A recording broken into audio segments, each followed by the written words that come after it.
The making of a prime minister. मुश्किलों का अंबार है, वही तो मेरे हौसलों की मीनार है। हिंदुस्तान में दो प्रधान दो निशान नहीं चलेंगे। इतनी ताकत ये पाकिस्तान के खिलाफ लगा दे तो आतंकवाद आगरा हो गया। हम चुनौतियों से टकरा रहे हैं। सर्जिकल स्ट्राइक और एयर स्ट्राइक करके नए भारत के सामर्थ्य का संदेश भी दे दिया है। तुम उठो, तिरंगा लहरा दो। जननायक नरेंद्र मोदी के 20 वर्ष पुराने भाषणों पर आधारित एक बेहद लोकप्रिय कार्यक्रम। क्या कहते हैं नरेंद्र मोदी?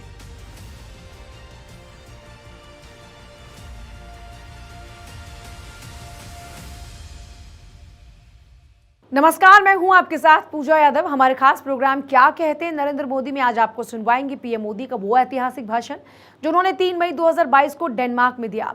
अपने भाषण में पीएम मोदी ने कहा कि जब मेरी वर्ल्ड लीडर से मुलाकात होती है तो वो मुझे भारतीय समुदाय की उपलब्धियों के बारे में बड़े गर्व से बताते हैं। वे भारतीय समुदाय के परिश्रम और शांतिपूर्ण व्यवहार की सराहना करते थकते नहीं हैं और इसके लिए आप सब धन्यवाद के हकदार हैं। मुझे खुशी है कि पूरे नॉर्डिक रीजन के साथ भी भारत के रिश्ते बहुत मजबूत हो रहे हैं। साथियों, दुनिया भर में फैले भारतीय डायस्पोरा को अगर मिला लिया जाए तो उनकी संख्या कई देशों की आबादी से अधिक होगी।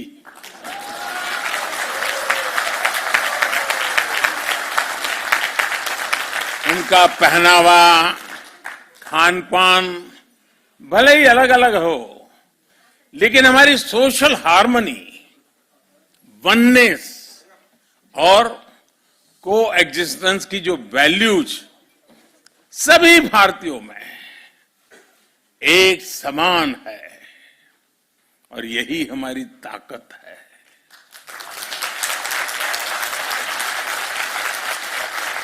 और जिनकी रूट्स किसी भी तरह मां भारती से जुड़ी हैं, वे स्वाभाविक तरह से लोकतंत्र और रूल ऑफ लॉ के प्रति सम्मान रखते ही हैं।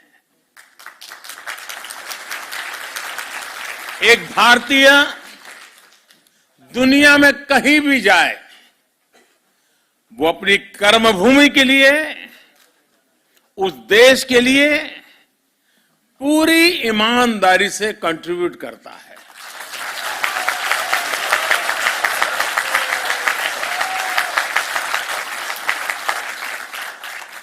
अनेक बार जब मेरी वर्ल्ड लीडर से मुलाकात होती है तो अपने देशों में बसे भारतीय समुदाय की उपलब्धियों के बारे में मुझे बड़े गर्व से बताते हैं।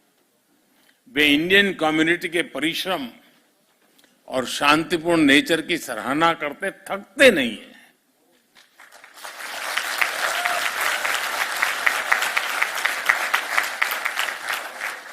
और इसके लिए धन्यवाद का हकदार मैं नहीं, आप सब हैं।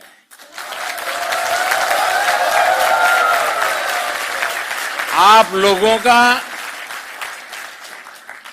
व्यवहार, आप लोगों के संस्कार, ये उसके मूल में है और इसलिए मैं सबसे पहले ये जो बधाइयां मुझे मिलती हैं वो सारी आपको समर्पित करता हूं।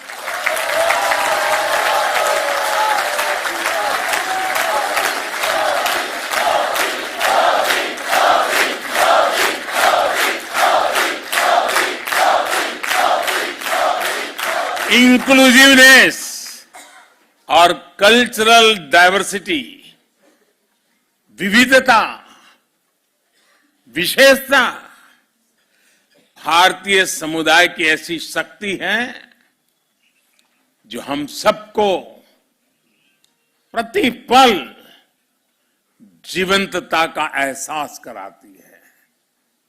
हजारों वर्षों के कालखंड ने इन वैल्यूज को हमारे भीतर विकसित किया है। आप यहां डेनमार्क में ही देखिए, भारत के अलग अलग राज्यों से लोग यहां आए हैं, बसे हैं। कोई तेलुगु बोलता है, कोई पंजाबी, कोई बांग्ला आणि कोई मराठी आणि કેટલા કેમ છો ગુજરાતી. तो कोई तमिल वणक्कम से शुरू करता है, तो कोई मलयाली, कोई उड़िया जय जगन्नाथ, कोई कन्नड़ा, तो कोई असमिया. भाषा कोई भी हो, लेकिन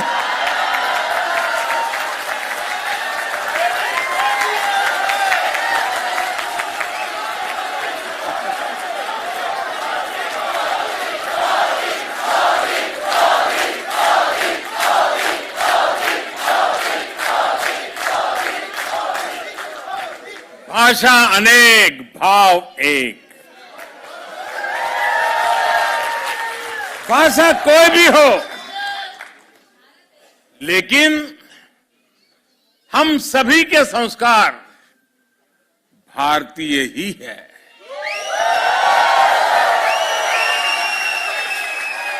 हमारी खाने की थाली बदल जाती है, टेस्ट बदल जाता है, लेकिन स्नेह से बार बार आग्रह करने का भारतीय तरीका कभी नहीं बदलता है. और हमें मालूम है कुछ लोगों को तो आग्रह करने का ऐसा स्वभाव होता है कि नमक के लिए भी कर देते हैं.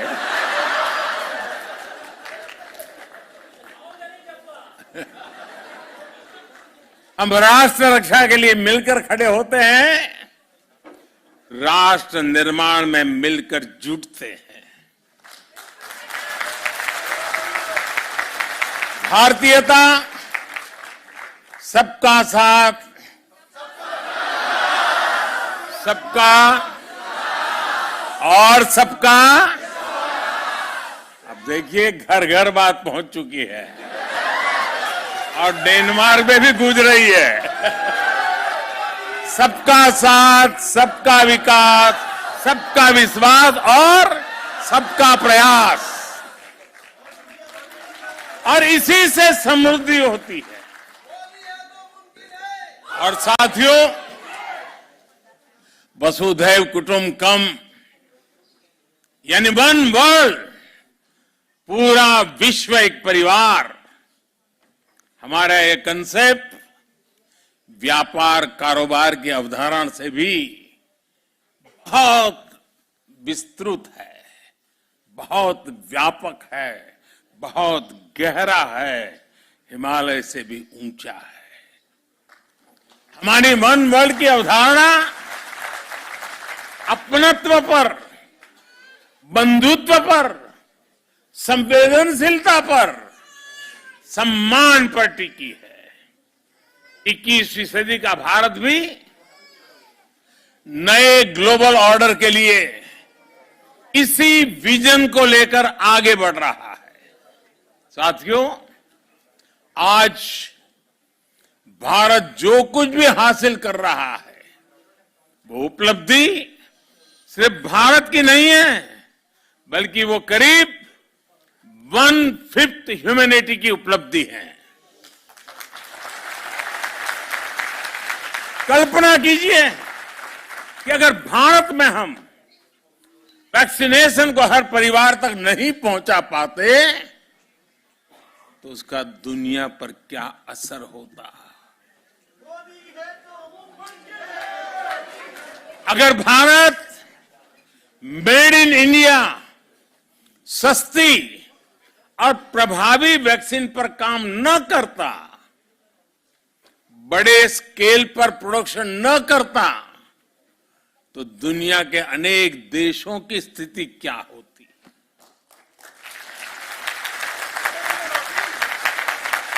भारत जब अपने नागरिकों को गरीबी से बाहर निकालता है, तो दुनिया से गरीबी कम होती है। भारत में जब गरीब को housing, sanitation, clean drinking water, free health care, financial inclusion, ऐसी जब अनेक सुविधाएं मिलती हैं तो इससे दुनिया के अनेक देशों को एक नया विश्वास मिलता है।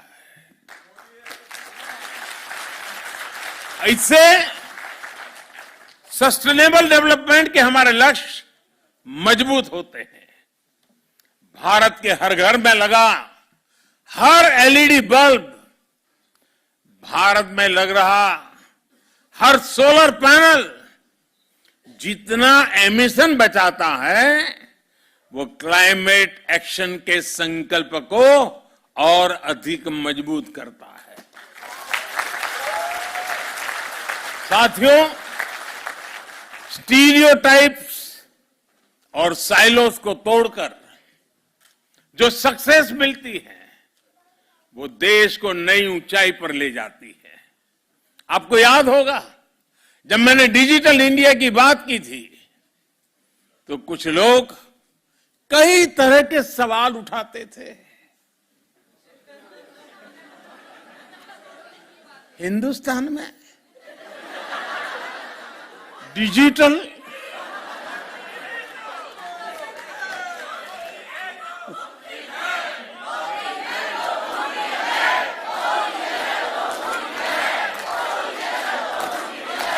न जाने ऐसे सवाल पूछते थे, लेकिन आज मैं कहना चाहता हूं दोस्तों, 5-6 साल पहले हम पर कैपिटा डेटा कंजम्पशन के मामले में दुनिया के सबसे पिछड़े देशों में से एक थे।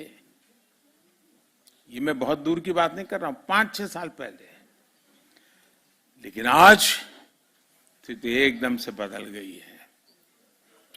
अनेक बड़े देश मिलकर जितना per capita mobile data consume करते हैं उससे ज्यादा हम भारत में करते हैं। सबसे बड़ी बात यह है कि आज जो भी नया यूजर जुड़ रहा है वो शहरों से नहीं है, दूर सुदूर जंगलों में रहने वाले भारत के छोटे छोटे गांव है दोस्तों।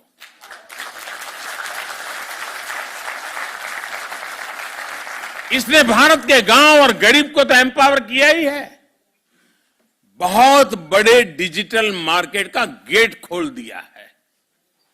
और यही तो है नए भारत की रियल स्टोरी।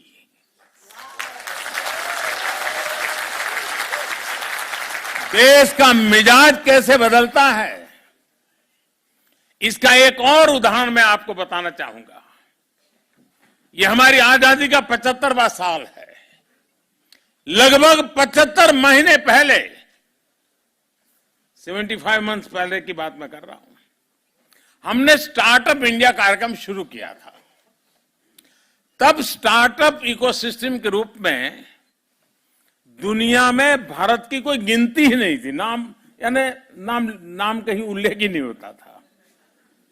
आज हम यूनिकॉर्न्स के मामले में दुनिया में नंबर 3 पर खड़े हैं।